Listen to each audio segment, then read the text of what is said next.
Community Garden. I'm Cindy. I'm Erica. I'm Tom.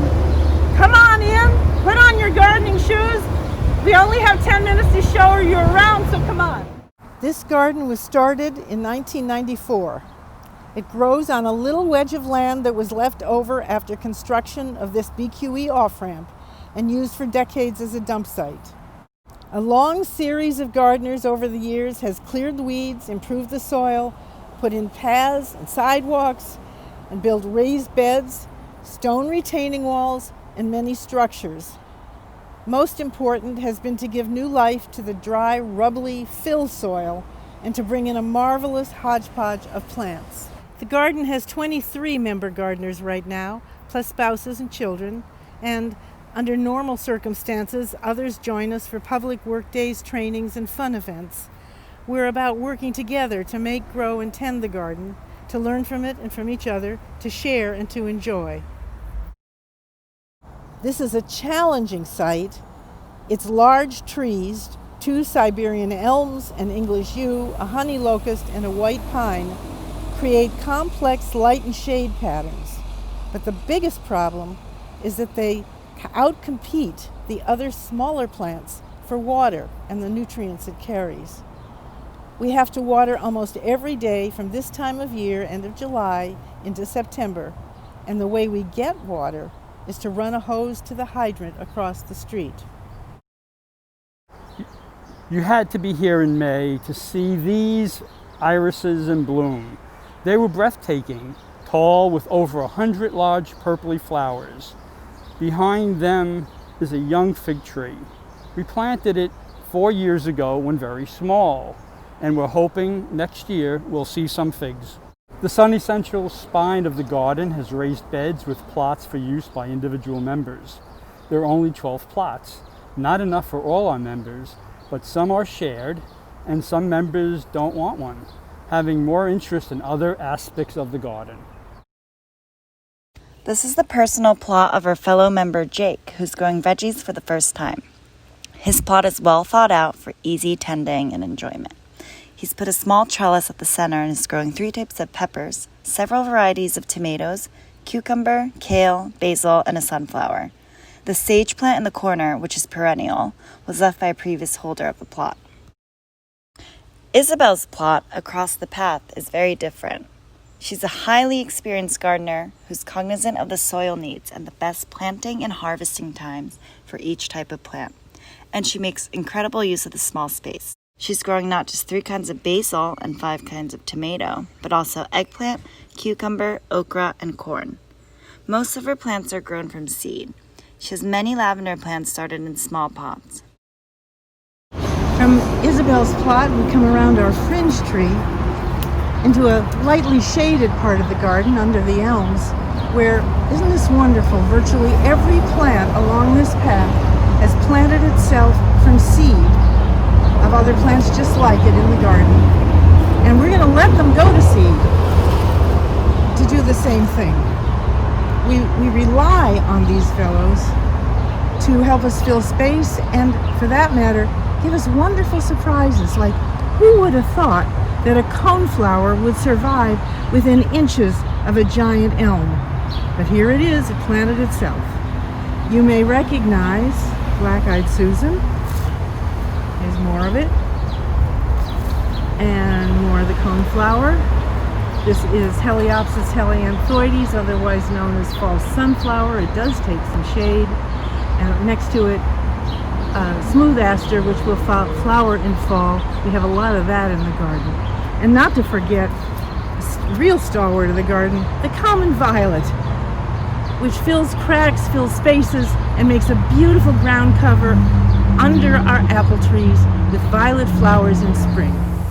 Nearby, we have our woodland garden under the yew with many different species of ferns, native ferns, also native grasses of different kinds, and beautiful woodland wildflowers that make such a beautiful display all through the spring. You'll have to come back for that. Next to the woodland garden, here is our raspberry bush. It's done fruiting for now. They really never make it out of the garden because they're so delicious, but we'll be cutting it back soon to get more fruit. Next we have Emily's plot here, and you can see the trellis that was donated by Green Gorilla. It's been really useful for all of her climbing plants like those pole beans, the cucumbers. She has a lot of herbs here. You can see the nasturtium, which are also edible. And we'll continue walking. Here's our apricot tree. There is nothing like a fresh apricot. So delicious. And here's a plot of yours truly. You can see I have a lot of tomatoes. Here's a soy plant. You can see an edamame growing there. That'll be really nice. I have a cucumber just right about to be picked. It's great.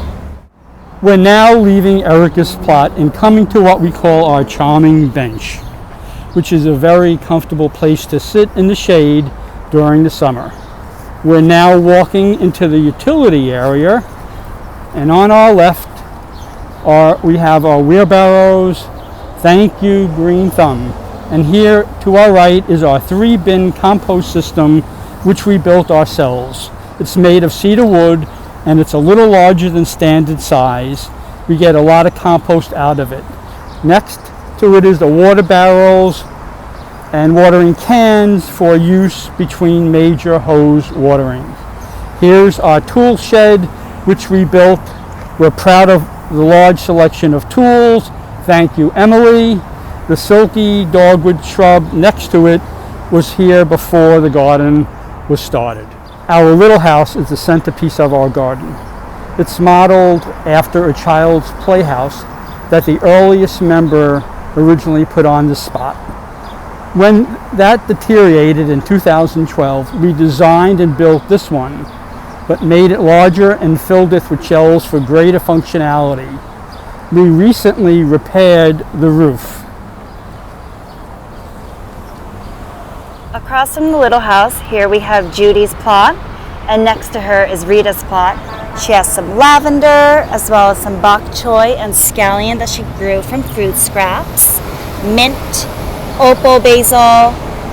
Here's her okra plant that you can see is flowering, as well as some Chinese celery here. Across from Rita's plot is a old park bench that one of our members stripped down the metal, repainted, and put in some new cedar slats. Behind it is a euonymus Manhattan hedge. Usually it's used as a landscaping plant, but here you can see we trained it in both directions to act as a barrier from the BQ. A not very obvious but very special feature of this garden is this path made of pine needles. It's from the tree next to it. It's a pleasure anywhere but a luxury in the middle of the city. And look where it leads, right to our beehive. 3 of our members are actively taking care of it, and we do have bees and we do have honey. This is our insectary island, a feast table, not just for the honeybees, but the many other wild bees too, and other pollinators and beneficial insects. The plants growing here can tolerate the hot, dry, rocky conditions of the site, including this cactus, which is native to our region. Check out the pearl crescent on the butterfly weed, and the bumblebee on the phlox gina, and the honeybees in their bee bath. And then along the fence here is what we call Robin's Border, named after one of the founders of the garden who had started this. He had put in lilies and peonies and a lot of traditional garden plants. We have supplemented it with more, again, native plants and herbs like this fennel. And this phlox gina is not native, but it is, because of its small flowers, very attractive to pollinators and very long blooming. Sasha and her daughter Charlotte are working on the bee balm, cutting it back so that it will rebloom. It's our tour. Please come by again and spend some more time, maybe even touch something. Thanks for joining us.